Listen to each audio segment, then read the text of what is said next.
"Turn those ICOMs off! Turn them off now!" the irate officer blared as Jimmy continued to feed translated intercept ICOM traffic to Grissom. "Commander Grissom, more ICOM traffic!" Jimmy grabbed the captain's attention once again that morning. "They're hurting bad and still want to kill you, but they can't find you." The ICOM use confirmed that taking the high ground had kept the Marines and Afghan soldiers out of the gun sights of the last of Shah's men. Jimmy's information also indicated to the captain that they might not have been detected because Shah, if he were even still alive, simply had so few remaining troops under him. Back at Jaff, "I'm not turning those ICOMs off. I'd be crazy to do that. They're saving lives as we speak. I don't care how it's seen by higher command. Anyone. If we have something that's keeping our Marines functioning, keeping them safe and alive, they're gonna keep using it. Period." The line went dead. Rob Scott never heard another word from the intel officer. As it had during their march up, the Chaw-K's terrain proved to be a near killer, even more so on the Marines' egress, as they'd chosen a route that traversed ground that was severely lacking in trails and brought them along the edges of dangerously steep, often vertical rock faces. At times, their movement bordered on rock climbing. Sensing the hesitation of the Marines, Crisp continued to prove himself a moving orator in the heights, ensuring that the line of grunts progressed southward at an even clip. "Osama bin Laden himself gonna be out here soon and get your asses, y'all moving so slow." With so many exhausted, battle-weary troops moving through such extreme terrain in the summer heat, the environment was destined to claim a victim. "Marine down!"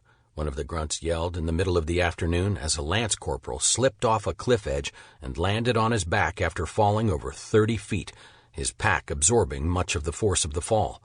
With sharp jabbing pains in his spine, the Marine nevertheless continued to press on, but after an hour, he couldn't take it anymore. A corpsman who took a look at his condition surmised that he'd probably fractured a vertebra. The dust-offs once again jumped into action, pulling him off to Bagram, where doctors determined that indeed he had broken his back. The southward movement proved to be the most difficult yet for the Fox Marines during Whalers. By early in the evening on the 17th, exhaustion and heat-induced dehydration actually caused many of the grunts to begin hallucinating. Even the stalwart Crisp felt as if his feet were shredding and joints grinding during the push. And despite moving toward the opening of the Chaw-K, the Marines didn't descend in altitude much as they pushed along the high ridge.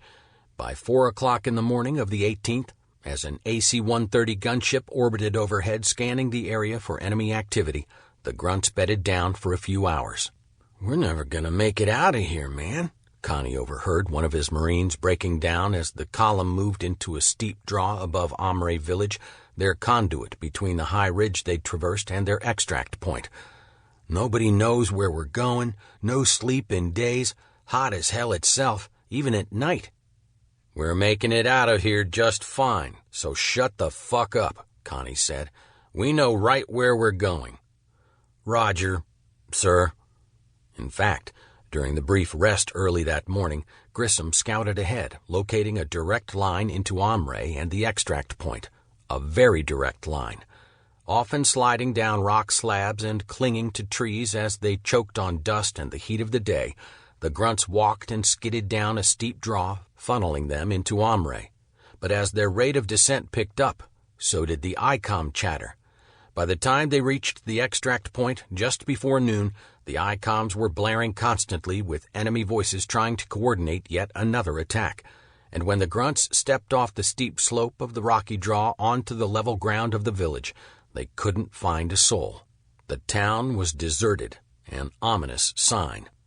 "We made it," Grissom stated to Crisp and Constant. "Whiskey's highbacks and hardbacks will be here shortly."